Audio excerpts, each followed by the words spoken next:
Bom, gente, eu quero compartilhar com vocês aqui presentes, vocês aí de casa. Uma das funções da igreja, ela exerce muitas funções, é verdade. Mas uma das funções da igreja é buscar instruir as pessoas a estabelecer um relacionamento sadio para com Deus. E como é que nós fazemos isso e a partir de que isso acontece? Instruindo essas pessoas através da palavra de Deus, para que elas consigam entender e ir amadurecendo. O relacionamento de Deus ou com Deus, ele é crescente. O relacionamento com Deus é aquilo que vai, é aquele relacionamento que ele vai evoluindo gradativamente. E quanto mais entendimento nós venhamos ter de como as coisas funcionam para ele, mais fácil fica a nossa vida e as nossas decisões. A maioria dos problemas que temos no relacionamento divino, aliás, em todos os relacionamentos, seja ele interpessoal, é o conflito de interesses. É quando aquilo que interessa a outra parte não me é tão interessante, não me é tão conveniente. Quando alguma coisa é altamente conveniente para minha esposa, mas também me traz um nível de conveniência, de satisfação, de retorno, é fácil associar e encaixar os dentes dessa engrenagem. Mas quando os interesses dela sobrepõem os meus interesses, nós vamos viver então um conflito de interesses. E provavelmente então vamos ter uma discussão, vamos ter um desequilíbrio, vamos ter um nível de estresse. O relacionamento com Deus também não é diferente. Todas as vezes que o que Deus orienta, ou todas as vezes que eu tenho que fazer algo que vai levar interesse ou vantagens para Deus e não para mim, eu também começo a ter problema de praticar esse tipo de procedimento, seja ele no âmbito financeiro, seja ele no âmbito emocional, onde for. Se eu sentir que vou levar a algum nível de prejuízo, automaticamente eu vou me fechar para essa possibilidade. E aí nós vamos acabar obtendo problemas no nosso relacionamento. Muitas pessoas convivem em seu relacionamento com Deus e enfrentam muita diversidade durante longos tempos, caminhando ao lado do Senhor e não alcançando resultados. E muitas vezes, quando nós vamos olhar para isso, o que nós descobrimos é que essas pessoas sequer foram capazes de descobrir o que Deus ama. E se descobriram o que Deus ama, muitas vezes não conseguiram amar. Eu digo aqui que amar a Deus é fácil, o difícil é amar aquilo que Ele ama. Esse é o grande desafio nosso. Então eu quero falar um pouco com vocês nesse dia que estamos aí, 13h30 de oração, e o tema da minha mensagem é Venha o Teu Reino. Eu quero mostrar a você que a proposta bíblica, antes de ir para o céu, é trazer o céu para a terra. Antes de chegarmos lá, é trazer lá para cá. É adoçarmos os lábios das pessoas com um estilo de vida, com uma proposta divina que vai trazer para mim e para você bem-estar, satisfação e muitas vezes, é verdade, conflitos. E como é que nós vamos adquirir essa intimidade? Através da oração. Pois Deus tem muitas maneiras de falar conosco. Muitas maneiras ou por muitos meios, Deus pode falar conosco. Ele pode falar conosco por sonhos, Ele pode falar conosco por mensagens, por pregações, Ele pode falar conosco por canções, Ele pode falar conosco pela memória, pelas lembranças que temos. Ele pode falar conosco por textos. Então, a maneira que Deus pode falar conosco, ela é muito variada. Mas nós, basicamente, só temos uma maneira de falar com Deus. E que maneira é essa? A oração. É apenas através da oração que nós vamos falar com Deus. E podemos orar de duas formas. Nós podemos orar com as nossas palavras e podemos orar com os nossos pensamentos. Se palavras fosse o único meio de alguém se relacionar com Deus, como ficaria a vida espiritual de um mudo, que não tem como emitir, certo? Uma palavra. Então, nós também, muitas vezes, estamos em ambientes cujos quais entramos em oração e não pronunciamos nenhuma palavra. O texto diz que quando Ana está orando em Siló, o sacerdote olha para ela. Seu lábio se movia, mas palavra nenhuma saía de sua boca. Naquele momento, a mente de Ana estava falando com Deus. Estava apresentando a Deus as suas causas. Então, se é através da oração, é muito importante nós entendermos, e eu preciso gastar um tempo mostrando isso para a igreja, porque me parece que tem muita gente que acaba achando Deus não está me ouvindo, eu estou fazendo alguma coisa de errado, porque é que eu não obtenho os resultados que eu quero através da oração, aplicando textos isoladamente em sua vida de oração. E quando isso começa a acontecer, inevitavelmente nós somos seres humanos. Nós vamos começar a questionar se nada acontecer. Nós vamos começar a duvidar, mesmo apesar de tudo aquilo que temos vivido até hoje, na presença de Deus, basta as coisas ficarem por um tempo maior, um pouco difíceis, que nós já começamos a questionar, nós que temos experiências. Imaginem quem não tem. Então, quando olhamos para isso, eu quero mostrar a vocês alguns tipos de oração. A primeira oração é aquela que nós fazemos por ações de graça, e ela está no Salmo 92.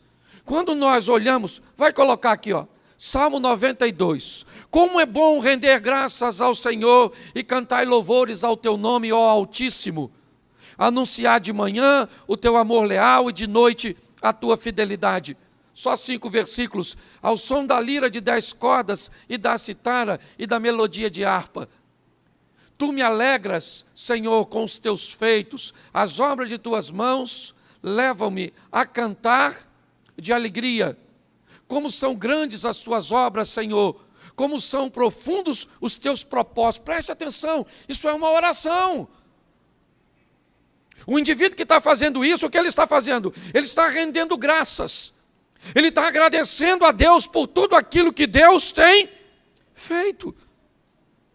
É um tipo de oração. Muitas vezes imaginamos que todos que estão na igreja estão aqui apenas para pedir ou para interceder, e eu já vou falar dessas orações. Mas quantos hoje, neste lugar, estão aqui rendendo graças a Deus por tudo aquilo que tem feito? Hoje você não tem nenhuma necessidade para pedir, hoje você não tem ninguém para interceder, e você está aqui só em ação de graças. Levante a mão, por favor. Aí tem um grupinho, louvado seja Deus.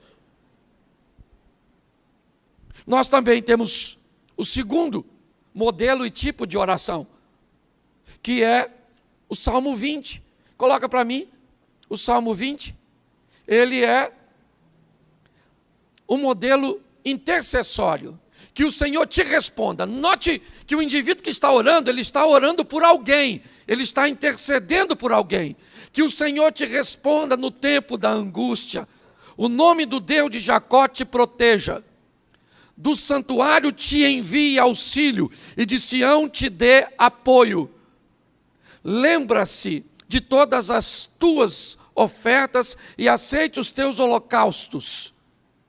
conceda-te o desejo do teu coração e leve a efeito todos os teus planos. Verso 5. Saudaremos a tua vitória com gritos de alegria e ergueremos as nossas bandeiras em nome do Senhor, em nome do nosso Deus. Certo? Que o Senhor atenda a todos os teus. Presta atenção que também é outro tipo de oração. É aquele indivíduo que vem para a igreja para pedir por alguém que não pôde vir, por uma situação daquele que não pode estar presente, para que Deus venha agir lá no leito de hospital, lá na porta do boteco, lá nos braços, certo, de uma adúltera, para que Deus entre com providência. É aquela oração que nós fazemos para interceder por alguém, não tem a ver conosco. Esse também é um tipo de oração. Só para entender, tem alguém aqui hoje que veio a este culto porque alguém seu precisa de um milagre e você veio para um ambiente de intercessão? Levante a mão. Aí, nós temos outro grupo. Dá para ver que no meio ele é bem eclético. Nós temos também a oração de confissão. Salmo 32, eu peguei só 5 versículos de cada salmo. Mas para entendermos isso, ó, como é feliz quem tem suas transgressões perdoadas e seus pecados apagados. Como é feliz aquele a quem o Senhor não atribui culpa e em quem não há hipocrisia. Enquanto eu mantinha escondidos os meus pecados, o meu corpo definhava de tanto gemer.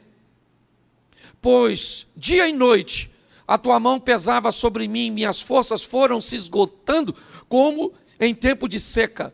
Verso 5.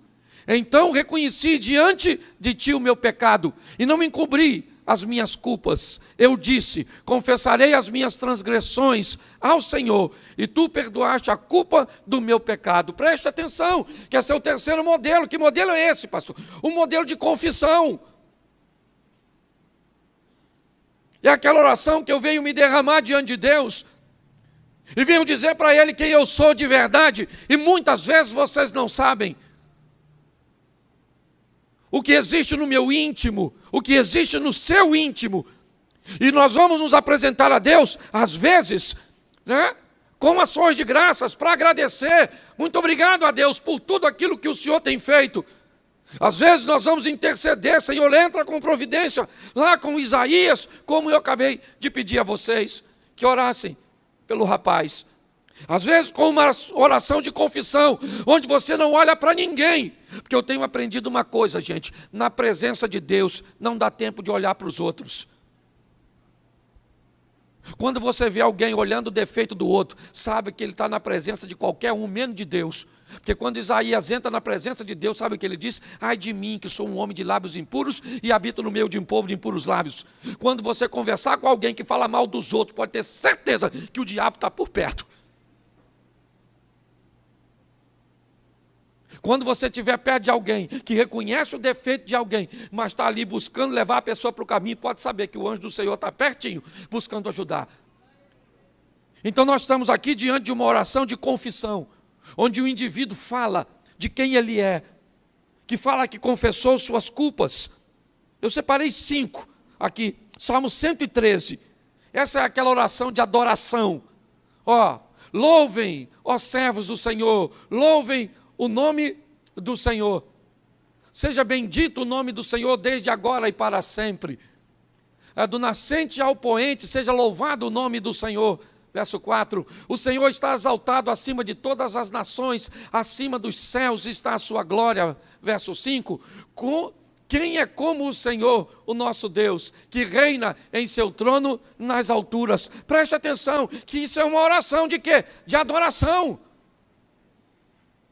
É aquele dia que nós vamos adorar pelo que Ele é, não é porque Ele nos deu. Porque se Ele nos dá, Ele é Deus. Se Ele não dá, Ele é Deus. Se Ele fizer, Ele é Deus. Se não fizer, Ele é Deus. Se eu entendo, Ele é Deus. Se eu não entendo, Ele é Deus. Se está vivo, Ele é Deus. Se morreu, Ele é Deus. E aquela coisa, eu vou adorar e pronto. Isso também faz parte da nossa oração. E nós temos a mais comum, Salmo 54. Que não tem nada de errado, mas é a turma do pedir. Certo? Salva-me, ó Deus, pelo teu nome. Defende-me pelo teu poder. Sei que a maioria está nesse. Esse aí sou eu, pastor. Ouve a minha oração, ó Deus, e escuta as minhas palavras. Estrangeiros me atacam.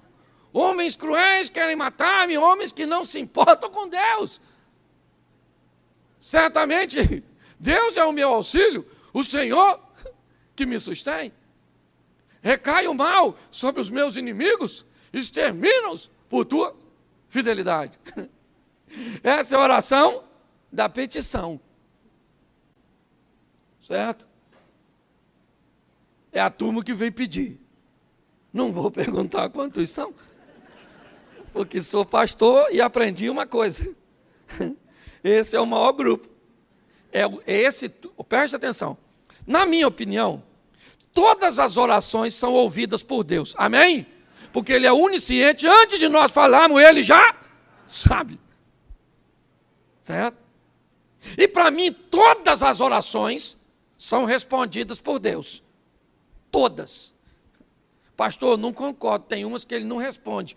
Por que não? Não é resposta? Te ensinaram que Deus é uma vaquinha de presépio. E que você, Senhor.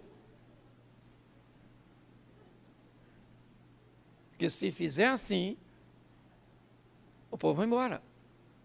E aí nós começamos a usar a Bíblia de forma errada.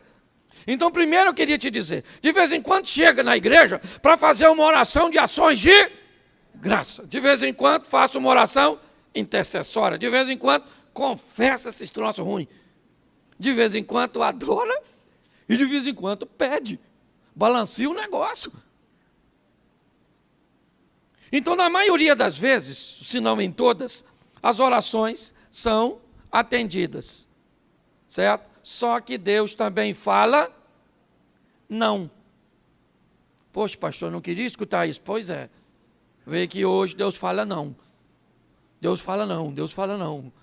Um tempo atrás, uma moça falou comigo, pastor, estou arrumando um namorado aí, e o homem já está difícil, e eu estou na idade avançada, nunca dei sorte com relacionamento, eu queria que o senhor orasse aí, para me ajudar nesse negócio, para ver se é de Deus. Eu olhei para ela de uma forma muito simples e disse, minha irmã, está preparado para ouvir o não? Ela falou, o senhor nem orou ainda? Não, mas eu preciso saber se Deus falar não. Se você vai deixar ele, porque senão nem adianta orar. Eu vou orar depois, você vai caminhar do mesmo jeito. Esse dia eu sentei com um casal e falei para o casal assim, ó, não casa, porque o divórcio de vocês vai ser mais prejudicial do que vocês imaginam. O que é que eles fizeram? Me convidaram? Porque virei inimigo. Isso não tem um ano. Eles estão divorciados. Porque tem coisa, gente, que a pergunta não é se vai dar errado. O que vai dar errado a gente já sabe, é só quando. Às vezes a pessoa fala, pastor, vê aí onde é que eu errei. E eu examino a situação e eu descubro que eu tenho que tentar descobrir onde é que ele acertou. Porque ele errou foi quase tudo. Se tiver uma nota menor que 0, ele tirou. Então o que nós precisamos fazer é levar a vida mais a sério. O grande desafio das nossas orações é que quase 100% delas ou são intercessórias ou são de petições. Poucas vezes entramos por essas portas com um propósito único de adorar, de fazer ações de graças. E ainda temos um pouco de confissão, é verdade. Mas a grande maioria é sempre focada em interceder por alguém ou pedir para mim. E aí nós vamos nos deparar com aquilo que eu disse no começo. O que, pastor? Os conflitos de interesse. Então, para mim, você precisa saber algumas coisas que eu considero muito importantes. Mateus 18. Coloca para mim verso 19. Mateus 18, verso 19. Também, não abra na Bíblia não. Olha para aqui, por favor. Também digo que, se 2 de vocês concordarem na terra em qualquer assunto sobre o qual pedirem, isso será feito a vocês por meu Pai que está nos... Preste atenção nesse texto. Cuidado para você não isolar isso e pegar isso aqui como verdade absoluta. Aprenda que texto sem contexto pode levar você para o buraco. Preste atenção em Marcos 9,18, e não esqueça desse texto não, mas preste atenção, Marcos 9, onde quer que o apanha, joga-o no chão, ele espuma pela boca, range os dentes e fica rígido. Pedi aos teus discípulos que expulsassem o espírito, mas eles não conseguiram. Preste atenção, 2 discípulos estão voltando com Jesus do monte. Este homem pega o filho dele e leva para 10 dos discípulos de Jesus orarem. Não foram 2, lembra do texto anterior? Onde 2 estiverem reunidos e tudo que pedirem, lembra? Só que o texto diz que tem 10 camaradas orando para o demônio sair deste garoto. E o pai do menino diz: eu trouxe para o senhor não estava, eu apresentei seus 10 discípulos, eles oraram pelo menino e o demônio não. Presta atenção, tinha mais de 2. E aí Jesus explica algo que os discípulos não tinham ainda sensibilidade para entender.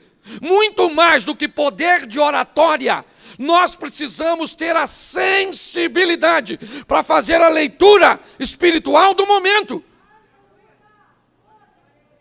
Não é volume de voz, gente. Vamos gritar que o demônio sai. Vamos gritar que a bênção acontece. Aliás, eu nunca vi, eu vou dizer nunca, raras vezes, alguém gritando em oração na Bíblia. Pelo menos o texto nos dá a entender que não precisava. Sai. Entendeu? Às vezes é só questão de autoridade. Quantas vezes a senhora, às vezes, grita com o seu filho para tomar banho durante o dia? Ah, toma banho, garoto! Ah, toma banho! E o menino não vai. Aí quem é que chega de noite? O pai diz: garoto, vai tomar banho agora. Ele nem gritou. Certo? Pelo menos os homens de antigamente. Os homens de hoje, o filho fala: vai tomar banho, senhor. Né? Mas a turma mais velha sabe que o negócio é diferente. Então preste atenção. Eu preciso que vocês entendam. Eu já cansei de ver gente, reúne o povo e diz assim: vamos orar, porque o que nós pedimos agora aqui, onde 2 ou mais estiverem reunidos, vai devagar, santo varão. Fale com o Eterno primeiro. Senhor, é isso mesmo? Não é? Como é que funcionam as coisas? Que senão você começa a ter o procedimento errado e pedir aquilo que nunca vai acontecer. Nós temos que ter maturidade para entendermos isso. Posso ouvir um amém? Porque Tiago capítulo 4, verso 3 diz, Tiago 4, 3, quando pedem, não recebem, pois pedem por motivos para gastarem seus... Presta atenção. Esse texto diz que pessoas pedem, mas a motivação, ela é errada. E Deus é um Deus que sonda o coração, não o que você está falando. O que move Deus é um coração contrito, um coração quebrantado. E que me parece esse texto aqui, ele quer dizer simplesmente o seguinte: quando você for pedir alguma coisa ou fazer alguma coisa, faça uma observação simples. Veja quanta vantagem o que você pede vai gerar para você. Veja quanta vantagem o que você pede vai gerar para o ambiente coletivo. Veja quanta vantagem o que você pede vai levar de benefício para o reino de Deus. Quando formos fazer qualquer coisa, olhe o que as outras pessoas vão ganhar com aquilo. Porque se tiver apenas a ver com a minha vantagem, com a sua vantagem, é um pedido egoísta. A probabilidade de você levar um não é muito grande. Se você observar direitinho, as pessoas que estão bilionárias criaram coisas para facilitar a vida de outras pessoas. É assim que funciona. Quando nós olhamos para esse texto, o que a Bíblia está dizendo é que tem pessoas que não alcançam, por quê? Por causa da motivação errada. E aí elas começam a não receber. E isso me parece que tem a ver com maturidade. E ninguém melhor na Bíblia para explicar isso do que Jó. Capítulo 2, verso 10 de Jó, é um dos textos mais expressivos da Bíblia, com certeza. Capítulo 2, verso 10, isso, obrigado. E ele respondeu: você fala como uma insensata. Aceitaremos o bem dado por Deus e não o mal? Preste atenção o que Jó está dizendo. Jó está falando com a esposa dele, que não consegue entender tudo aquilo. Se tinha alguém que sabia quem Jó era a mulher dele. Ô gente, um indivíduo que vive nessa terra e o diabo passa perto de Deus e Deus chama o diabo para usar um mortal como exemplo. Tem gente que acha até que Jó não existiu, que é uma alegoria. Eu imagino a mulher desse cara. Ela olha para Jó no seu sofrimento e diz: eu não estou entendendo, filho. O seu sofrimento, ele me machuca demais. É melhor você morrer, Jó. Sabe? Porque eu não posso fazer nada por você. Não acuse essa mulher, não. Ela é parceira. Os filhos morreram, a mulher está lá. Os bens materiais foram embora, a dona está lá. O cara ficou doente, a dona está lá. E quer meter um malho na dona? Conheço gente que o filho morreu, a mulher foi embora. Perdeu dinheiro, estou vazando. Ficou doente, bota no asilo. Cuidador, e vou para a pista. É isso que ela está falando. E Jó diz assim: minha querida, receberíamos o bem de Deus e não receberíamos o mal, ainda que em Deus não há mal. Deus não tenta ninguém, nem pode ser tentado, mas o Satanás recebe autorização para mexer na vida da gente. Aí eu pergunto a você, olhe bem, se essa não é uma grande lição.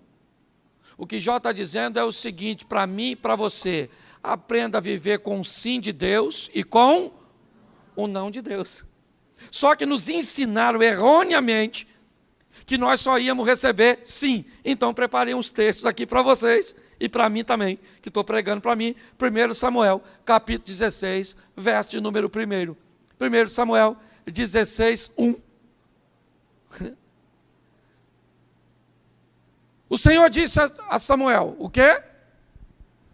Até quando você irá se entristecer por causa de... eu rejeitei como rei Israel. Enche um chifre com óleo e vá a Belém. Eu enviarei a Jessé, escolhi um de seus filhos para fazê-lo rei. Preste atenção. Sabe quem é esse cara? Samuel. Sabe quem é Samuel? Nada mais, nada menos que um juiz, um sacerdote e um profeta. Esse cara só perde em títulos para Jesus, que além dos 3 que eu citei, também é rei, e Samuel não foi. Pensa num cara que tinha intimidade com Deus e era desde garotinho na casa do Eli. Lembra? O cara que cuidou dele e caiu da cadeira para trás, quebrou o pescoço? O Elisão, lembra dele? Pois é. Samuca falava com Deus desde novo. Um menino extraordinário. E um dia ele está lá orando. Uma oração intercessória. Senhor, abençoa o Saul. Saul é maneiro. É o primeiro rei. Vacilou, mas perdoa. E o que Deus falou? Para o juiz, sacerdote, profeta, gente boa. Até quando, Samuel? Vai ficar me enchendo a paciência com esse assunto. Eu já falei que não quero Saulzinho. Entendeu? Saul caiu, mano. Entendeu? Sabe? Já era o Saul.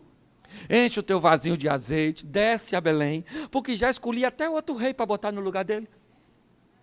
O que é isso? É Deus falando não para um profeta. Se ele falou não para um profeta, não vai falar para mim nem para você? Se você não sabe se relacionar com Deus, vai embora. Mas tem que aprender a ouvir não. Porque o não de Deus é para o nosso. Isso aí.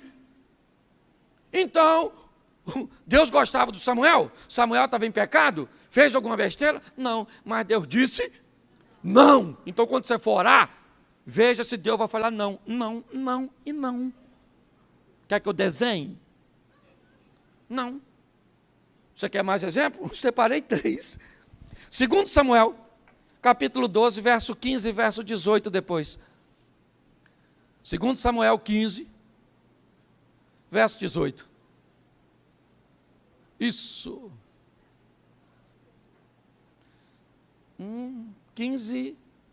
12, 15, perdão. 2 Samuel 12, 15. Isso. Depois que Natã foi para sua casa, o Senhor fez adoecer o filho que a mulher de Urias dera a Davi. Verso 18. Mas deixa o 16, porque vai. E Davi implorou a Deus em favor da criança. Verso 18. Isso. 7 dias depois a criança morreu. Gente, pensa num cara extraordinário. O nome dele, Davi. Certo? Um grande homem, um rei extraordinário, um homem segundo o coração de Deus. O filho do Davi fica doente e o Davi vai para onde? Se tinha um cara que conhecia o endereço de Deus, esse cara era Davi. Lá vai Davi, Senhor, meu filhinho, Senhor, vacilei com a Batseba aí, poxa. Peguei mesmo ela aí, e veio esse menino aí, poxa. Tramei lá para matar Urias. Uns deslizinhos assim. Pô, Senhor, deixa o menino vivo. Menino, Senhor, menino vivo. 7 dias. Ele não come e não toma banho. 7 dias. 7 dias depois, Deus respondeu a Davi. E qual foi a resposta? Não. O menino já bateu a caçuleta. Partiu dessa para melhor. Juntou as canelas. Mas Deus não ouviu Davi? Ouviu, claro que ouviu. Só falou, não vou, acabou. Você está entendendo? Tem oração que parece que a gente não quer escutar. Quando nós vamos orar por um parente nosso que a gente não está afim que morra, mas Deus está afim que morre. Por que o senhor está afim? Porque eu estou. Entendeu? É porque ele não fala com a gente assim, que ele tem educação. Por que vai morrer? Porque eu quero. O dono dessa jossa aqui sou eu. Porque tem gente que parece que é Deus. Ah, Senhor, eu vou aí andar na igreja, mas o cuidado com o que o senhor vai falar comigo, hein?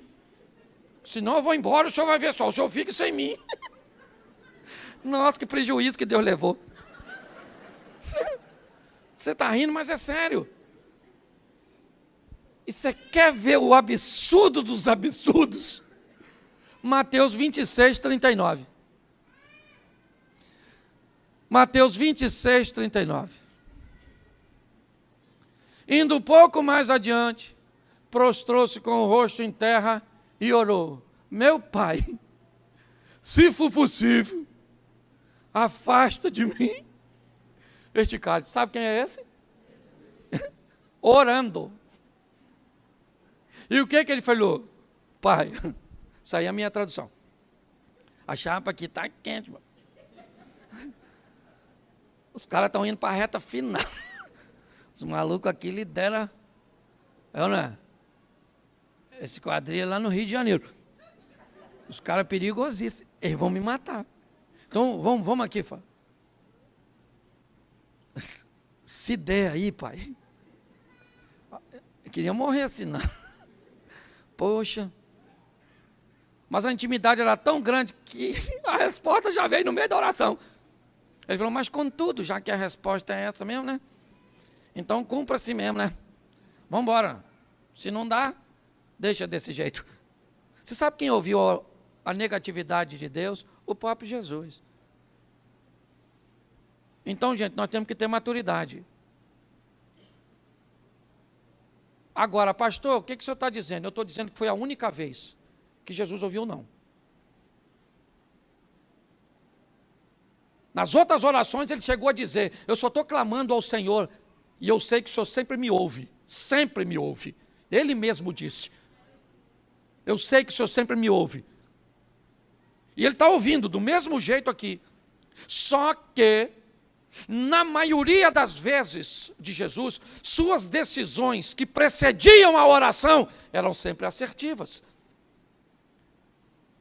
A maneira com que Ele conduzia a sua vida era uma maneira magistral. Então preste atenção, a maioria das coisas erradas que acontecem na nossa vida, ou as nossas orações, elas têm finalidade corretivas.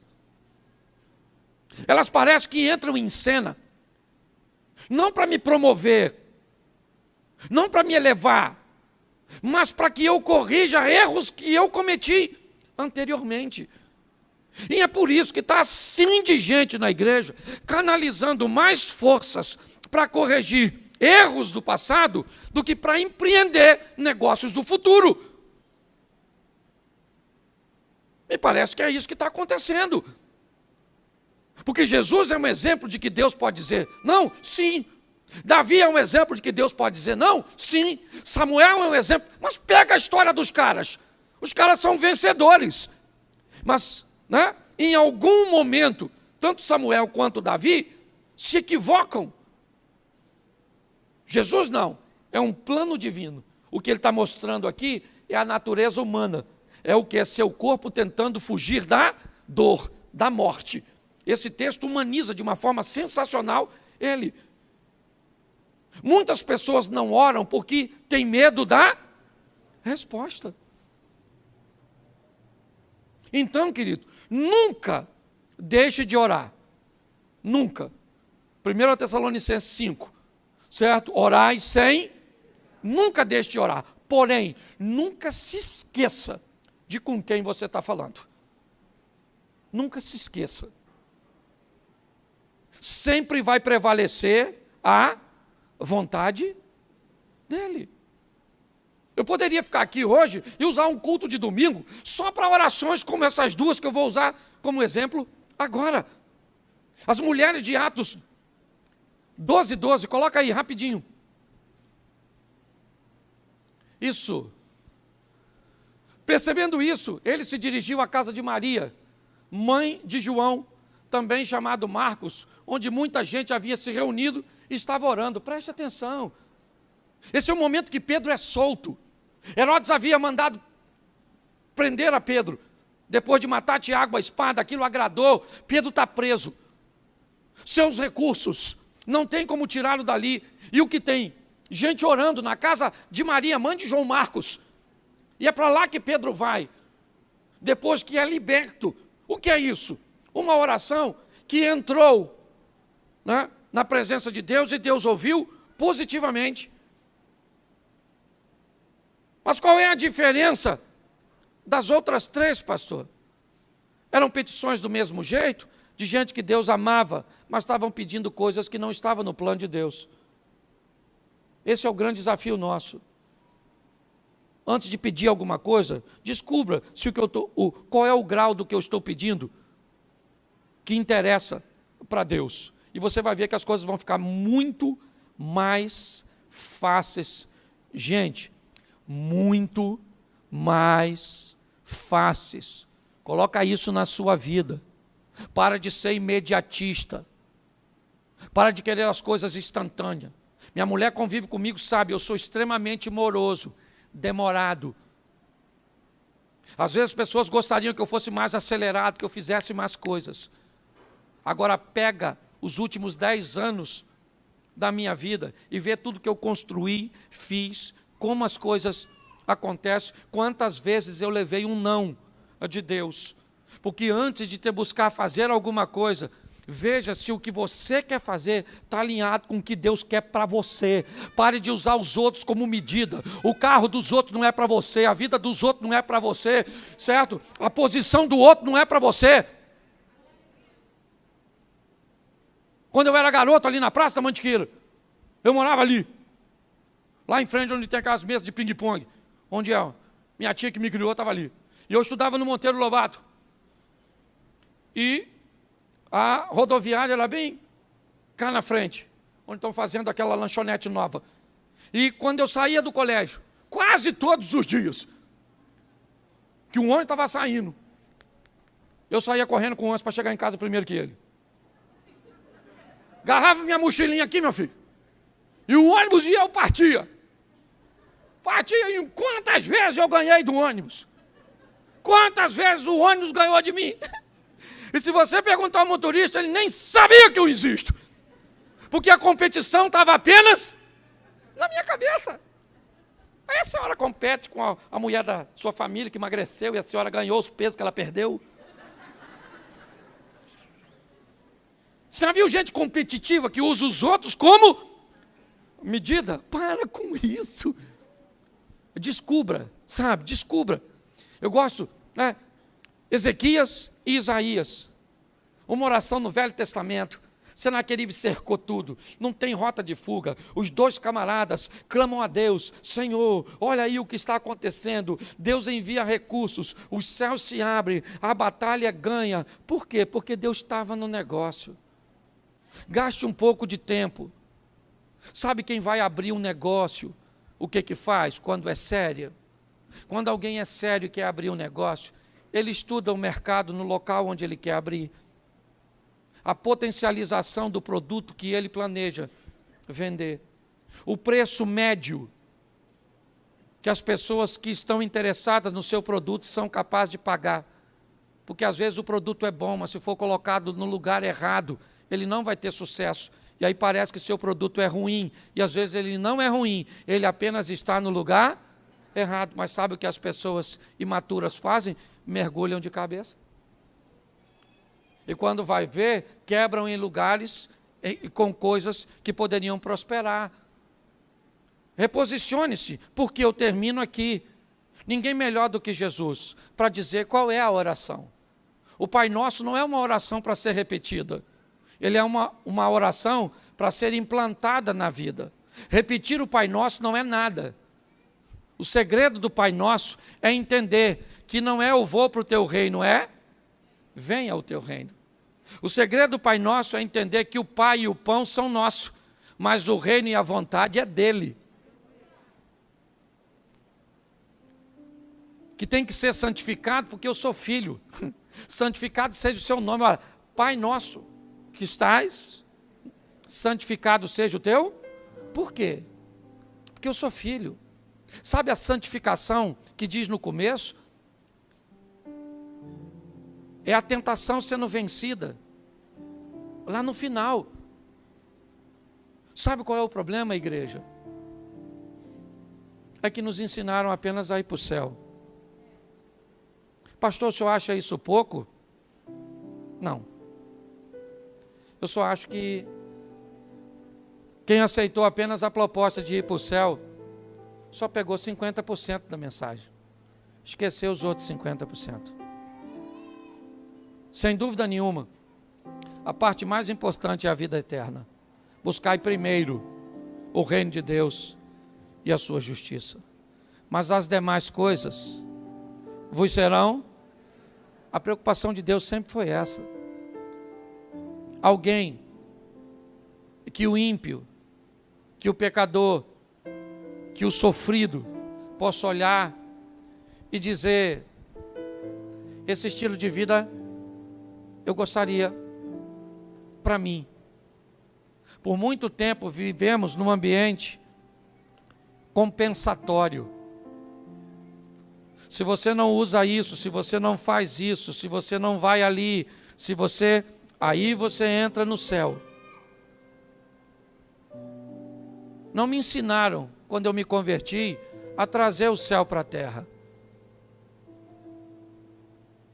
Eu fui ouvir, com 15 anos de convertido, que Jesus era um colono, que saiu do céu para colonizar a terra, como os portugueses deixaram Portugal para colonizar o Brasil. Nós falamos a língua por influência deles. Nossa arquitetura, ou a maior parte da nossa arquitetura no Brasil, tem influência deles. Costumes. Hoje vivemos aqui a influência de um colono que chegou aqui há tantos anos atrás. O que a Bíblia está dizendo é: Cristo deixou os céus para colonizar a terra, para trazer a cultura dos céus para nós. Aprenda a lidar com esse relacionamento e você vai melhorar seu casamento, você vai melhorar seus negócios, você vai melhorar sua vida com Deus.